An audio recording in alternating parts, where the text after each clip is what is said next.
Hey guys, today we're gonna welcome to Unveiling the Unseen. These are a lot of pre-recorded things, and these are just thoughts, and they're not really thoughts. They are based on fact, and I do have witnesses and everything to a lot of these events if I find them again. But I do have a fair few that I do stay in contact with. So from some of the larger events, I do have witnesses and people, that can back me up on these claims, and not just with words, but with actual photographic evidence. Um. Anyway, so yeah, we're gonna talk about how to defend your person with autism if they take any kind of stimulant.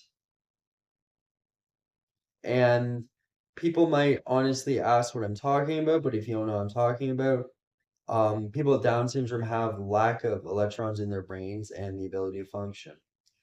The reason that they are able to function is because of this medication known as Ritalin, aka methylphenidate.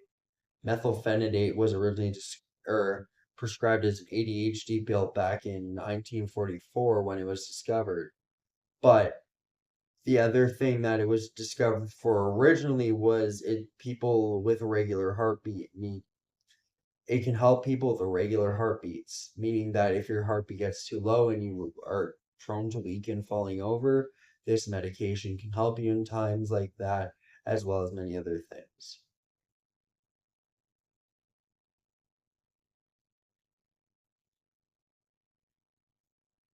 Um, so yeah, pretty much how this whole thing works is people will be on this medication for a long time and their bodies will get used to it, but it also will this medication goes above and beyond, I want to say what I would say being human evolution, because it is not causing the body just to evolve, but it is causing the body to create electrical signals. I don't think these signals could be created by man itself, and that's why I do think that so if someone was just to take a month or two of Ritalin straight and then just stopped, that's why I think it's so suffering, and I think that's why so many people suffer in these situations and everything. I'm a person with autism, so I don't ever go without. I medically can't. And like I actually had a woman criminally harass me over my medication. I have to order from a website now, which is one of the saddest things. But honestly, it is kind of like ripping a band-aid off because once you start ordering and you start realizing it is real, and like the hardest thing is the tolerance of it and everything else because once it instantly bonds with your neurons and everything, and once it kind of bonds with your brain and shit, you don't feel it again, which is actually smoother than Ritalin, which I don't understand that part of it, but yeah. Um, I did the math, and there are 10 milliliters per vial, which would equal about 10,000 milligrams per vial. But anyways, I don't want to keep bugging with science of this situation or these people's situations and shit because But yeah, anyone with Down syndrome usually takes bifenton, Ritalin, Concerta, Journey, Quest.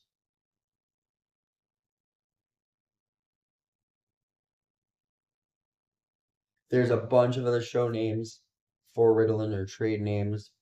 And a trade name is when a company has a name for a prescription, but the prescription already has a name. So then for every company be able to manufacture the same medication, the trade name is actually just the name on the bottle for that company. If you wanted a very long explanation of what trade names are.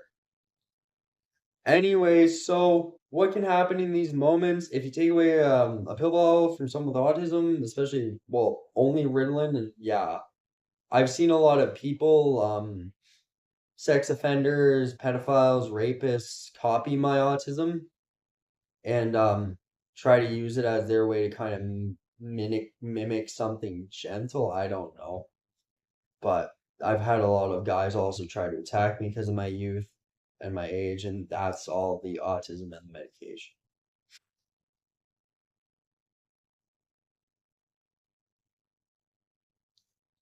Anyways, yeah, if you're wondering why I don't freak out or emotionally spaz out because of any of these things, Ritalin does help you create an emotional wall between you and the world around you, which really helps. Um, and yeah, that's one of the things that can disappear, and the fact that your brain can't internally stim on its own might mean that you might talk to yourself, or if this has happened for 2 to 3 years without the return of the prescription, I could say Tourette's for up to 5 years or something like that, just based on what I'm going through. And it's the fact that my brain right now does not have enough energy to generate its own internal monologue, which I kind of had to figure out on my own. So, yeah, it's weird. It's kind of like I don't even know. My brain stopped imagining, so I just started talking, or so, I don't even. But yeah,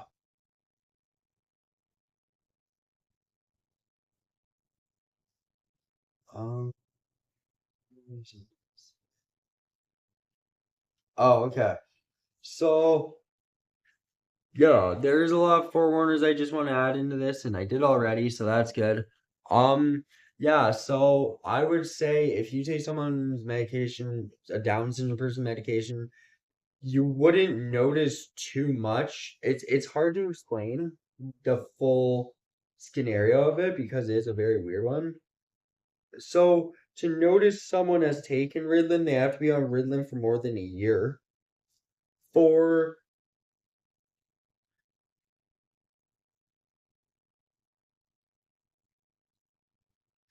um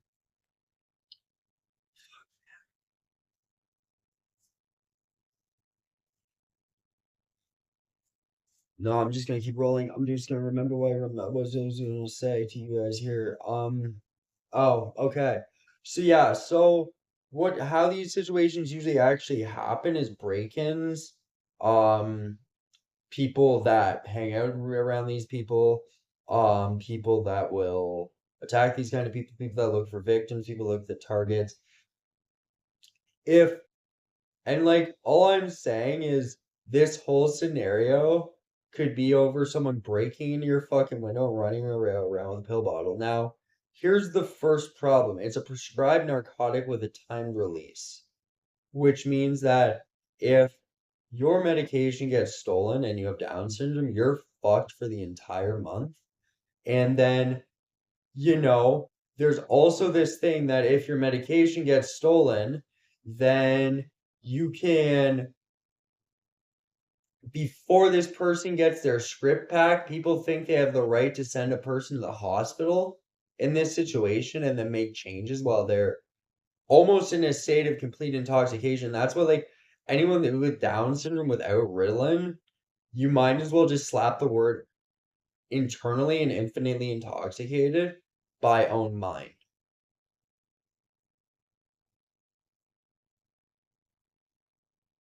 I think that should be this way because a person doesn't know what's going on around them. They don't even know what their hands are doing usually. And they're so stuck within their own bodies that they can either lay in bed or sit in a chair.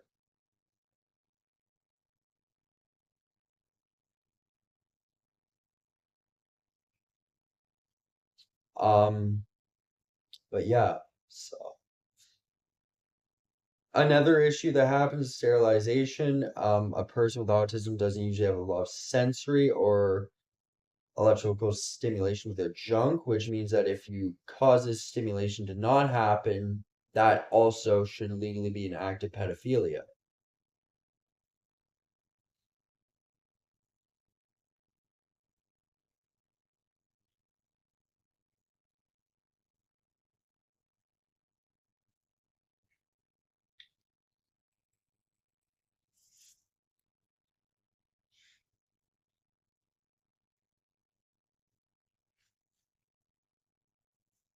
Anyway, so yeah, um, I don't really know what else. Social breakdowns, yeah, a lot. People not being able to have enough energy to maintain conversations. There's a bunch of shit that can happen. Yeah. Lack of intelligence, lack of empathy. There's a bunch of things. And so, like, I hope this video helps. And I hope if it wasn't for research purposes and only fun purposes, I hope maybe you got something out of there. But I don't know what else to say.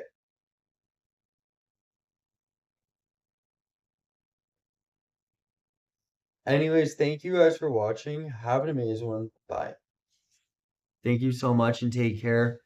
I don't really know. Oh, yeah, see, there's actually a few more.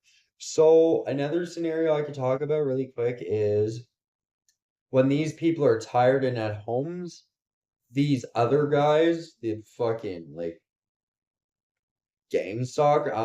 I think the closest thing to what I've experienced would be gang stalking because I don't know what else terminology to use.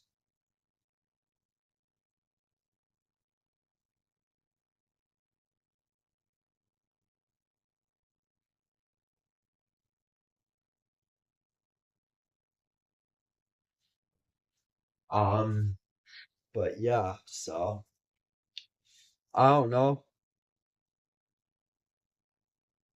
I don't know. But I really hope that you understand how this could be a mechanism to fuck with someone's life and that this is more of a defense guide. Um, but yeah. Thank you guys for watching and have an amazing one. I'm really excited for this year. Happy 2024. You guys are the best. Thank you so much. Bye. Take care.